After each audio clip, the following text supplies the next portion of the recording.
You're listening to Simply the Best Sports Take, the best podcast breaking down the best stuff in sports with host Sean Bingham. His takes are so good, he dropped the mic, but then you wouldn't be able to hear him, and that would suck.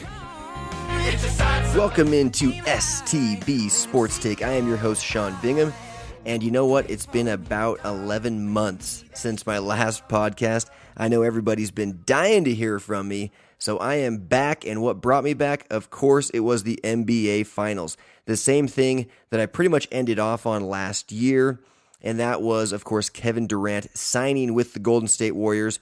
Well, we're all super surprised. Here we are 11 months later, and the Warriors are NBA champions. Is anyone surprised? I'm certainly not. That's what I want to talk about today. And, you know, here's the thing. There's several things on my mind for this podcast. One is, of course, the Warriors and the lopsided competition in the NBA.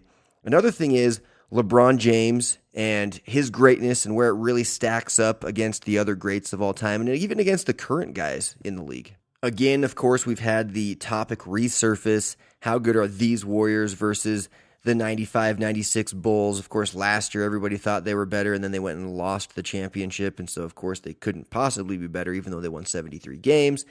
Anyway, the list goes on and on. So I want to start with this. I love the NBA.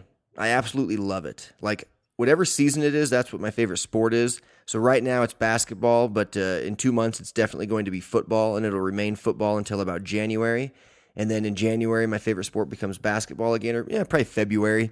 My favorite sport becomes basketball again. So I love the NBA. I love LeBron James. I love everything he's done for the league. He's made the league entertaining. He's made sports commentary entertaining. I mean, every day we're fighting about how great he is. He is great. So I'm going to put it pretty simply here, my take on LeBron James. Pure talent only. Like, if we're going off of just talent and skill only, he's probably the most skilled basketball player that the world has ever seen, okay? Better than Michael Jordan. Now, stop for a minute, okay? Let me finish the statement here. Yes, he's probably more all-around skilled than Michael Jordan. Well, guess what? I have better form at shooting than Lonzo Ball. But Lonzo Ball is going to be the number 2 pick in the NBA draft. He's going to make millions. He's going to be in the NBA for years. He'll probably be an all-star. So he's still a better basketball player than me. Even though I have better form, he's still a better shooter than me. So just because someone is more skilled or more athletic, that does not mean they are better, okay? Look at Tom Brady. The guy is barely more athletic than I am, probably, but he's the greatest football player to ever play the game, okay? Maybe some would argue for Jerry Rice, but the bottom line is it's not skill alone that makes somebody a great player. It's heart, it's that killer instinct, it's the desire to win, it's the ability to win, to overcome adversity, and that's the knock on LeBron James. I personally am convinced that he is scared to death to go to the line late in the game. Let me give you a couple examples. Last year, Game 7, it's towards the end of the game. I don't remember exactly how much time was left, but it was like less than 2 minutes, okay? He's on a fast break, gets fouled. He does fall pretty hard, falls on his wrist. And, I mean, the guy's Iron Man. He's never been injured in his entire career. And it was not like a crazy hard foul or a crazy hard tumble to the floor. It was relatively standard for like a fast break foul. Well, I immediately turned to my brother, who I was watching the game with in Panama, by the way. I immediately turn to my brother and I say, you watch, he's going to pretend like he got hurt, and he's going to make sure all of us can see that he's in pain. He's going to make sure everybody watching can see that he's in pain so that he has an excuse to go miss a free throw in this critical game series clinching moment. He wants that excuse to miss a free throw, and when he does, he's going to show us again that he's hurt. And like clockwork, the guy misses the free throw and starts flexing his wrist like, oh my gosh, my wrist hurts so bad. Makes the second one, and we go on with the game. He, of course, had that tremendous chase down block. He's probably the best the league's ever seen at that. But I'm telling you, he's scared to death of the free throw line, and that's why he doesn't attack at the end of games. That's why he doesn't have the killer instinct. That's why the Cavs and the Heat, for that matter, lose finals. If LeBron James, you look at what LeBron James did at the end of this game today, they're down 16, 14, 12. The game was relatively out of reach, And all of a sudden his fear goes away and he just attacks. I also do think he cares a little too much about what all of us think. He pretends like he does, and he pretends like he doesn't listen to the media, but he's not fooling anybody. He clearly listens. He clearly cares. And he does not want to hear any more about how he didn't attack enough, like we told him in Game 3. So he attacks, but he only does it when there's really nothing to lose, right? Same thing with if you go to the that infamous Game 6 of the finals. What was it, 2013? Yeah, the 2013 finals where Ray Allen hit the corner three to send the game to overtime, and the Heat ended up winning Game 6 and then won Game 7 as well to beat the Spurs in 7 games.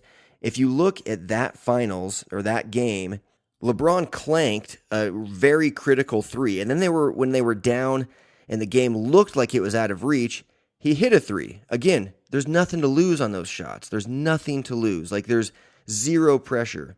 But when the game is truly on the line, the reason LeBron James, in my opinion, and in really any true basketball mind, why he cannot be the greatest is because he doesn't have that killer instinct. There is no sport, no team sport, where one guy can make a difference more than in the sport of basketball. And when your best player doesn't have the ability to consistently step up in big moments, I'm sorry, he can't be the greatest of all time. How could he possibly be the greatest of all time when, quote, you play to win the game?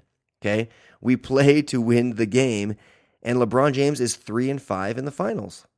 He's 3-5 on the biggest stage. And the truth is, if Draymond Green had not gotten suspended for Game 5 of the 2016 finals last year, LeBron would be 2-6. He absolutely would be 2-6. And so you can't possibly be the best player of all time when you lack the ability to shine brightest when the spotlight's on you, brightest. And, I've gotten in the argument with people before that if I'm being honest, if I had a series for my life is on the line, and I have to win a 7-game series, LeBron would be third at the very, very best. And that's being extremely generous because I just am spitballing this right now, and I know for sure I'm putting ahead of him Michael Jordan and Kobe Bryant of guys that are recent. And I could probably go on and name guys like Tim Duncan, Magic Johnson, Kareem Abdul-Jabbar. There's a lot of guys that I would turn to before LeBron James because in the biggest moments, I know they're gonna shine brightest. I mean, people can knock Kobe Bryant all they want, and you want to know the truth? I didn't like Kobe Bryant for most of his career. I didn't like him at all. I admittedly was a huge Jordan fan growing up, but Kobe Bryant was not my favorite guy. In fact, he was one of the guys I disliked the most a lot of the time. But when you look at his game, it's the closest to Michael Jordan we've ever seen because he just won. So I don't care if Kobe Bryant shot a slightly lower percentage than LeBron James. He won championships. He won 5 of them. And yes, he had Shaq for 3 of them. But LeBron James has had Dwayne Wade, Chris Bosh, Kevin Love, Ray Allen, Kyrie Irving. I mean, the guy's had more help than anyone. I mean, he cannot more help than anyone except Kevin Durant. He cannot complain about not having help.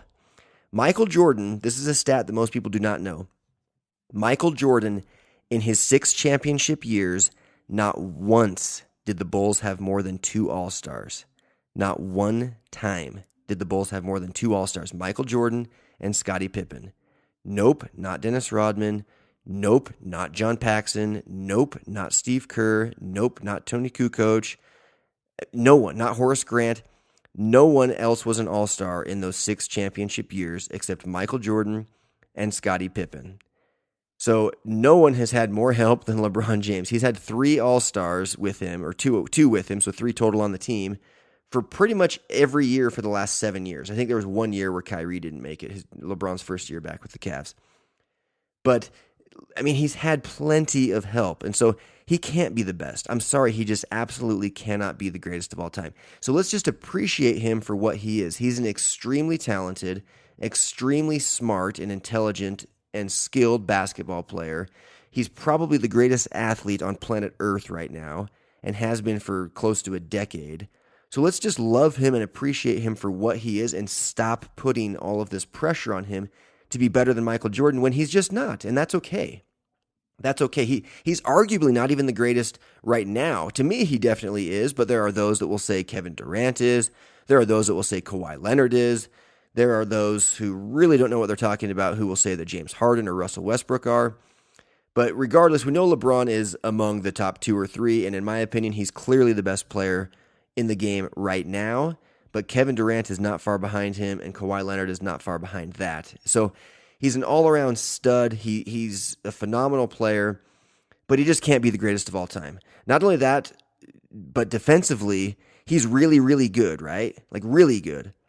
But Jordan was a 9-time all-defensive first-team member, all-NBA first-team defense, however you phrase that thing. I can never get it right, but you get the idea. The all-defensive team, the first one, the best one, Jordan was on it 9 times. 9 times.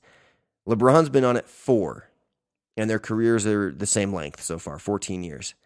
So LeBron just can't be the greatest of all time. He just isn't. His stats are not quite there. His field goal percentage, that's something I argue with a friend about a lot. He just wants to pretend that LeBron's a better shooter than Jordan. But their field goal percentages are identical, 50% for their careers. And if you take out Jordan's 2 bogus years when he was 40 years old playing for the Wizards, yes, he was actually 40 years old in the NBA, having been retired for like 4 or 5 years at that point. If you take those 2 years out, Jordan's actually 0.5% ahead of LeBron in field goal percentage. So if LeBron's still playing when he's 40 and he's still shooting 50% from the field, then kudos to him. But there's just nothing you can say that reason and facts don't quickly shoot down with regards to LeBron James being the greatest of all time.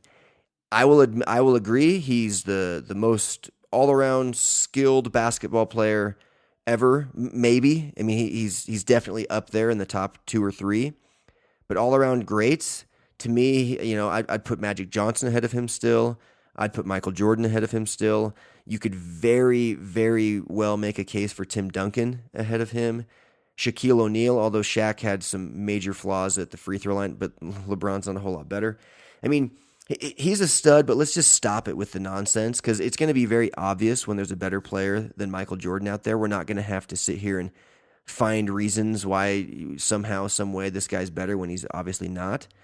Nobody was doubting that Michael Jordan was the greatest of all time when he was in his heyday. The players all knew it. The commentators all knew it. All of the quote-unquote experts knew it. And we all knew it watching as fans. And so I think when the greatest comes along, and I do think there will be a time when Michael Jordan is dethroned. I hope there is because I want to witness that. I want to witness that type of greatness again. But I've been a fan and a follower of the NBA literally for 30 years now. Well, probably 25 years now.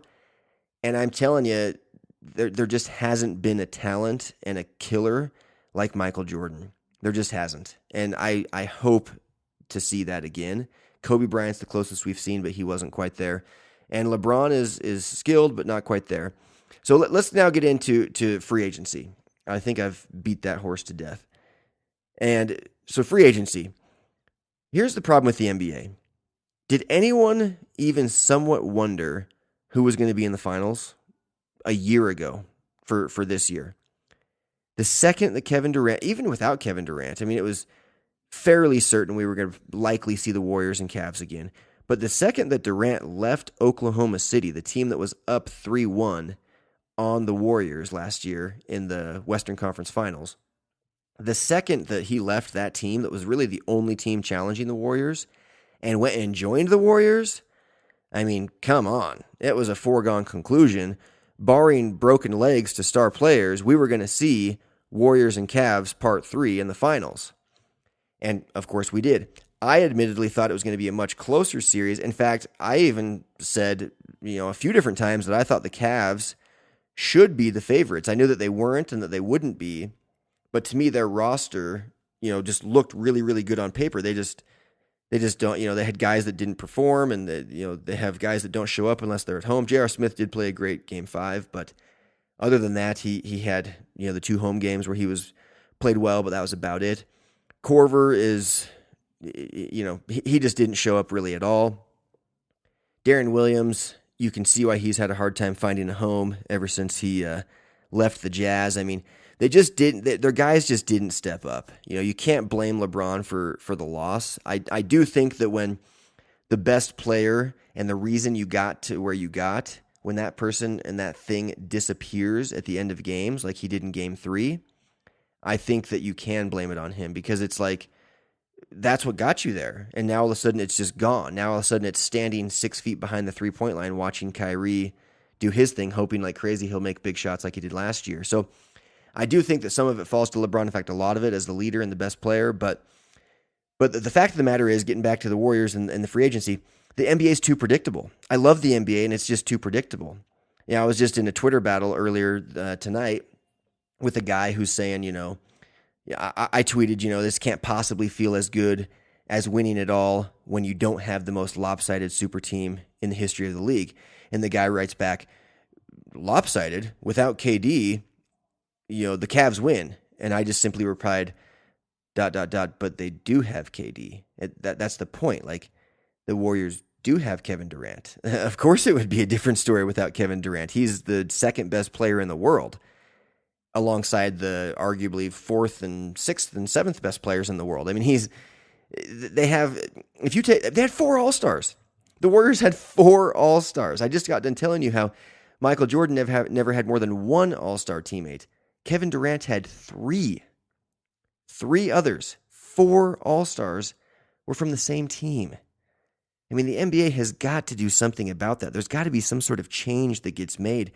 The salary cap has to mean something, or a percentage that a player can get, or something has to change to try and drive the competitiveness back into the league. Because, I mean, maybe Klay Thompson leaves, right? Like, maybe he's like, you know what? I've got 2 rings. I know I could go average 30 a game for a playoff team somewhere else. Maybe even win a league MVP, make an extra $10 million bucks. Maybe he leaves. I think there's a decent chance of that. I could see all these Warriors, though, just swallowing their pride and their egos and taking less money and sticking together, which in a sense is really cool, right? It's like, hey, you know what? Like, look at these guys. Like, they're not just money hungry, which, truth be told, I don't blame athletes for being money hungry at all. Like, they have the ability to make millions of dollars. I would do it too. But there is something kind of cool about a guy that'll take less to, for the team and to win. But on the flip side, it's like, yeah, but it's kind of boring for us as fans when we know if these Warriors stick together, like, they're not losing. Again, barring a broken leg to a star player, these Warriors are not losing next year if they stick together. There's no way.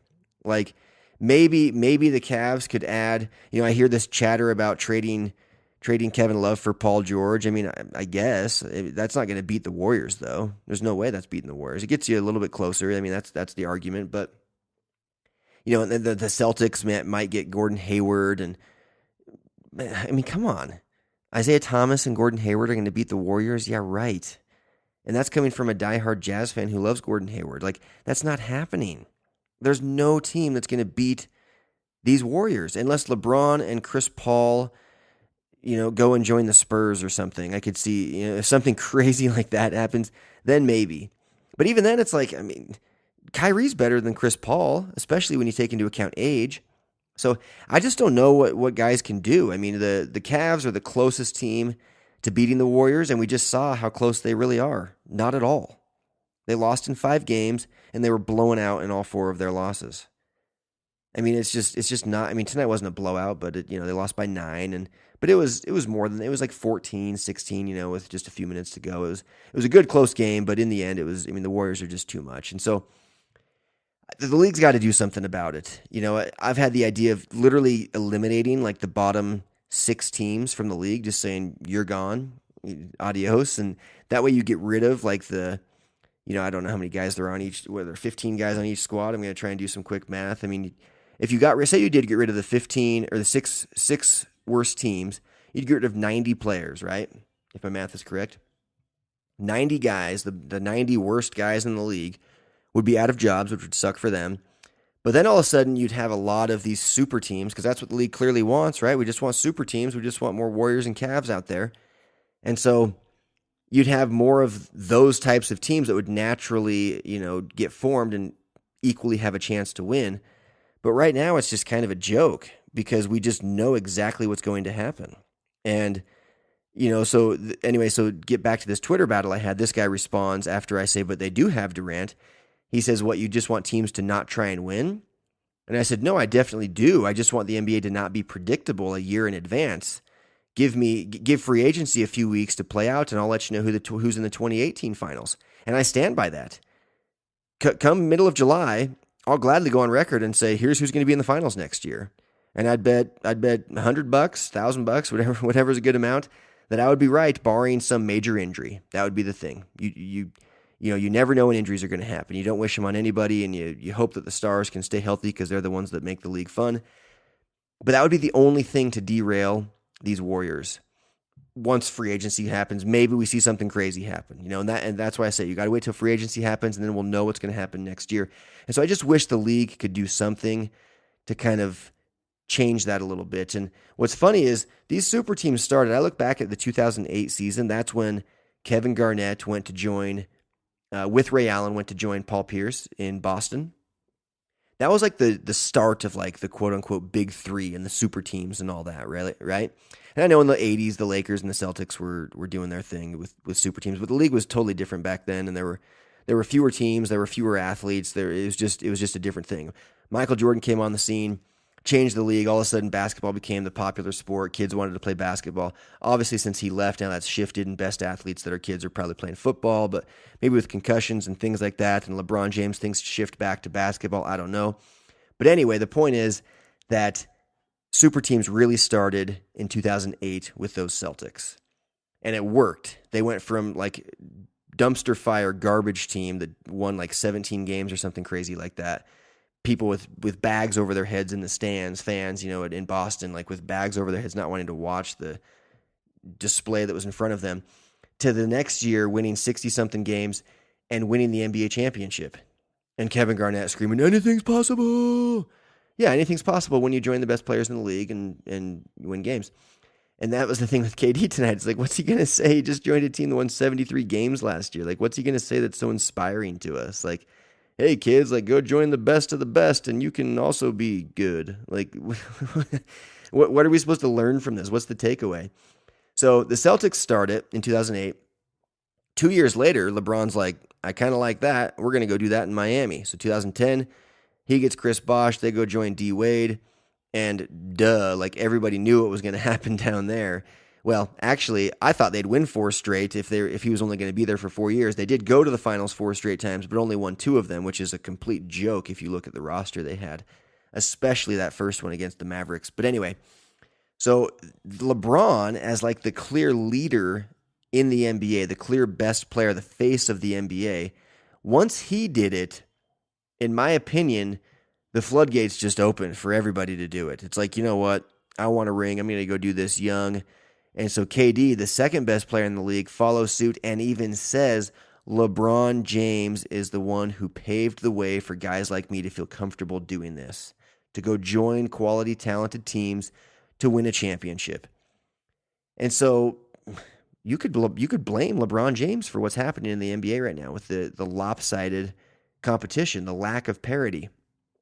That's why you got to love the NFL. I mean, the NFL is very unpredictable. A lot of that has to do with the fact that the playoffs are just one game, but instead of a 7-game series, because in a 7-game series, the best team's going to win. It's really, really hard to lose 4 out of 3 if you're clearly the better team, right? And so that is one thing. But I just feel like the NBA needs to do something. And a friend of mine said the other day, what if they put all of the teams in the playoffs? And like the first 2 or 3 rounds were one game, kind of like a March Madness style bracket. Now that could be really interesting because you could see some upsets, you could see some crazy stuff happen. And then once it got down to like, the semifinals or maybe the quarterfinals, you make it a 5-game series, then a 7-game series in the conference finals, and then the finals is a 7-game series again. That could be really interesting because you could see some top teams get knocked off. And it could add some parity and some variety and just some spice to the playoffs. So I don't know what the solution is, but I do feel like the NBA needs to fix it, and they need to fix it quickly because these ratings are horrendous. The Michael Jordan series, the 6 finals that Jordan was in, especially the last 2 versus the Jazz, are far and away the highest rated NBA Finals that the league has ever seen. Last year's NBA Finals, 2016, 7-game series, epic battle between LeBron James and the 73-win Warriors. They were literally like half of what the 98 Finals with Jordan versus the Jazz was. Think about that. That's how disinterested in the NBA people have become. The best player in the world, the guy that people want to coronate as the greatest of all time when he's obviously not. They want him to be that. They want this 73-win Warriors team to be the greatest of all time. And the country's like, meh, not going to watch it, don't really care. Jordan and the Jazz, millions, tens of millions. Everyone's watching, hundreds of millions, whatever the number is. It's a lot. So let's use that real quick as a segue. These Warriors versus those Bulls. Who wins? I put it up on Twitter. Had not very many people vote, like 89 people to be exact. Not like 89, exactly 89 people voted. And it was 52, no, it was 50. I better just look real quick because I don't want to quote it wrong. Let's look it up here. Sorry, I'm pulling up my Twitter as we speak. Yeah, 89 people voted. 58% said that the 96 Bulls would win, and 42% said that these Warriors would win. The matchups are actually more interesting than people think. So here's the starting lineups. Ron Harper versus Steph Curry. Steph Curry has the edge, duh. But Ron Harper was a phenomenal defender. He was also, I believe, 6'7". So he's and he had really long arms. I don't know what his wingspan was, but I would guess that it was like closer to 6'10", 6'11", because he had really long arms at 6'7". So he would definitely give Curry more problems and more trouble than anyone was on the Cavs. I can promise you that. Then you have Michael Jordan versus Klay Thompson. Good matchup, but obviously Jordan's going to win that on both ends of the floor. He's a better defender, even though Klay is a phenomenal defender, and he's better offensively, even though Klay's really good offensively. So that, even though Klay's a stud, that's really not a matchup. Jordan's going to crush him. Then you have Pippen and KD. I give KD the edge, but again, I don't think anyone on this Cavs team gave trouble to KD the way that Pippen could, because Pippen's best, skill as a basketball player was on the defensive end. He was kind of their guy defensively. So Pippen was also a guy 6'7", super long arms, really active hands. He could give KD some trouble. I don't think KD's dropping 35 a game on Scottie Pippen. Then you get to Dennis Rodman and Draymond Green. I give the edge to Dennis Rodman. Draymond Green is clearly better offensively, but defensively, rebounding, the head games, Dennis Rodman is going to eat Draymond Green alive. He'll probably get Draymond Green ejected. He'll be in his head so hard. Then you go to Luke Longley and Zaza Pachulia, and neither of those guys is all that great, but Luke Longley was definitely the better of the two. Get to the coaches, Phil Jackson versus Steve Kerr. If I'm being honest, I don't know what Steve Kerr really does. He can disappear for months on end, and they win just as much without him as they do with him.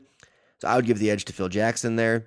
Then you go to the bench, and I just posted, the top bench guys.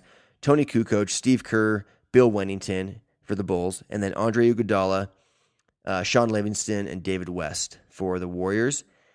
And I think that's pretty even. Tony Kukoc was really, really good. Kerr was a spot-up, shooter, and Wennington was really just a big body to come in. I'd give West the edge over Wennington, but the bench gets pretty even. And so the X factor to me, it comes down to Michael Jordan.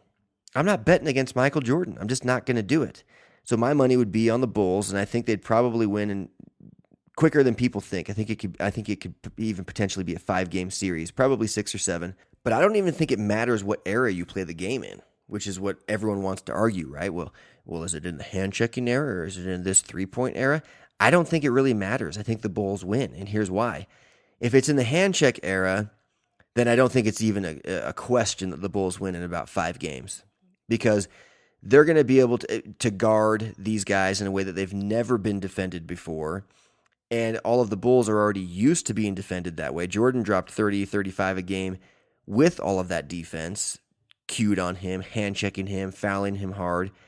And if you put him in this era where he's not facing that type of defense, then, the guy's going to live at the foul line. He's going to score 45 a game like he did against the Suns in the 92 or the 93 finals. So I just don't think that it matters which era you play in, because I think the Bulls, having played in the tougher era defensively, to me, it's like no question that they're going to have the advantage because they've already played in that tough era. The three-point shot is a factor for sure, but it's not as big of a factor as people think. The Warriors average about 14 or 13 threes per game, and I think the Bulls average 6 or 7. And it's not like they're averaging that you can't look at that and say, well, that's 21 points, because it's not 21 points. It's like 1 point. It's 7 points, because it's pretty much 1 point extra per bucket is all. Because it's not like they're making 7 more shots. They're making 7 more threes. The Bulls would make, those threes would have been 2s. So you'd probably have a 7-point swing there, and that does obviously make a difference to have 6 or 7 extra points per game. But I still think defensively, the Bulls definitely have the edge, and then I think Michael Jordan is the X factor that trumps the three-point shot. And when people said he couldn't shoot the three, what did he do? He went out and hit 7 threes in the NBA Finals against the Blazers, 6 in the first half, gave us the shrug, and just basically said, hey guys, shut up. If I want to shoot threes, I'll shoot threes. So, I mean, to me, like, these Warriors are phenomenal. They're definitely the most stacked team the league has ever seen. There's not even a question about that. But I don't know that they could beat those Bulls. It would be fun to watch, though. It'd be a really, really good series. If it was played in this era, I think you'd probably see it go 7. If it was played in the Bulls era, I think it would go 5. That's my final answer on that. So that's my rant for tonight. I love the NBA. I love LeBron James. I want LeBron to go and win more championships and be the man. But I just want to, more than that, I just want to see parity in the league. I just want to be entertained for as long as possible. I wish like crazy we had a Game 6 and a Game 7 ahead of us. I wish the game right now was in triple overtime. I wish I didn't go to bed tonight because I just kept watching these phenomenal athletes go head to head. It's so fun for me to watch them. I love the NBA, and that's why I want to try and be a voice with however many people are listening. I would love the league to do something to bring back the parity. I would love to get the players to see competition is awesome. That championship couldn't possibly have felt as good for Steph Curry and Klay Thompson and Draymond Green as their first one did. I just don't think it did. I don't think Steph Curry liked watching Kevin Durant get the MVP trophy. I don't think he liked hearing all the Kevin Durant talk. I don't think he liked hearing, like he's going to hear tomorrow and for the next week, how they were the best team in the league and they added the second best player, so of course they're going to win the championship. I don't think Kevin Durant likes it. I don't think Kevin Durant, if he had won last year in Oklahoma City, are you kidding me? That would have meant so much more to him. To have beaten the Warriors that he was up 3-1 on, and then to have beaten LeBron James with that team in Oklahoma City, that would have meant way more. Just like LeBron James's championship with Cleveland last year clearly meant more to him than the ones he got in Miami did. Even though he technically joined a super team in Miami and then jumped ship when he saw that one was kind of going downhill a little bit, he jumped ship on that one and went and joined the super young Kyrie Irving and at the time Andrew Wiggins, who he knew he was going to get Kevin Love for. He kind of orchestrated that in advance. And he joined another super team. He's the king of it. He's the king of, I need 2 All-Stars alongside of me, and I'd prefer they be young because, Dwayne Wade's fading. That's what happened in Miami. Anyway, I hate doing this because it sounds like I'm hating on LeBron, and I'm really not. I'm really, really not. I think what bothers me is when so many people, I cheer for the guy. I sat there and cheered for him all night tonight. The whole series, I was vocally, loudly cheering for LeBron James. And I think what bothers me is when, because I'm a lover of the game first. My first love is the sport of basketball, the game of basketball. Before any player, before any team, I choose the game itself. And so I want to keep it real. I want people to respect the game and appreciate the game the right way. And I just feel like a big part of that is just having your facts straight. And having good competition. And so that's kind of where I want to leave off today is, first of all, I love all of you. Anyone who's listened to this far, I love you. I'm sorry I didn't do a podcast for the last 10 or 11 months. I'll try and do more. I've been busy with work and stuff, but I love sports. They're my first love. And hopefully one day we can make this something big. But for now, it'll have to just be a fun hobby. But if you've got Twitter, you've got Facebook, you've got social media, I would love it if you do some retweets or post this or, just kind of do something to help spread the word. You guys are awesome. Ball is life. I'm out. Peace. Thanks for hanging with Simply the Best Sports Take. Don't forget to subscribe to this podcast and check out stbsportstake.com. Simply the best in sports. 'Cause we are warriors.